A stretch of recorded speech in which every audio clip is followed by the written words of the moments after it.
Once upon a time, in a far-off kingdom, there lived a beautiful princess named Isabella. She was kind, compassionate, and loved by all who knew her. She was also lonely, as she had not yet found the man she could call her true love. One day, while out for a walk in the palace gardens, Isabella met a young commoner named Jack. He was a hardworking man who had come to the palace to ask the king for help with a problem his village was facing. As soon as Isabella laid eyes on Jack, she knew he was the one she had been waiting for. She couldn't help but be drawn to his kind eyes and gentle smile. Jack felt the same way, and they both knew they had found their true love. But their love was not meant to be easy.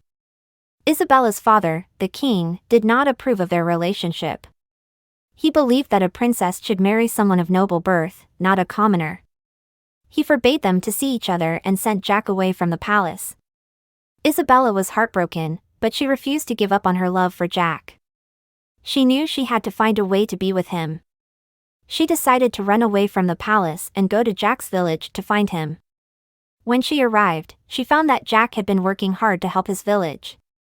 He had rallied the villagers and together they had built a new well, which would provide fresh water for the village.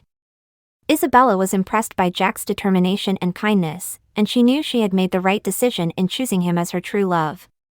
But their happiness was short-lived, as the king soon found out about Isabella's whereabouts. He sent his guards to bring her back to the palace by force.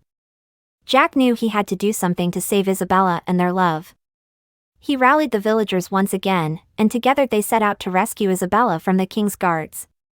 They managed to save Isabella and bring her back to the village safely. But the king was furious and declared war on the village. Jack and the villagers knew they had to defend themselves and their village.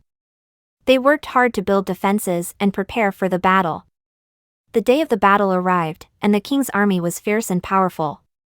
But the village fought bravely, and with the help of Isabella's leadership, they managed to defeat the king's army. In the end, the king realized his mistake and saw that Jack and Isabella's love was true and pure. He gave them his blessing and allowed them to marry. Isabella and Jack were married in the village, surrounded by their friends and loved ones. They lived happily ever after, and the village prospered under their leadership. From that day on, Isabella was no longer just a princess, but a queen of the people, who loved her as much as she loved them. And Jack was no longer just a commoner, but a king in the hearts of his people. Their love had brought them together and had brought peace and prosperity to the kingdom. They had shown that love knows no boundaries and that true love can conquer all.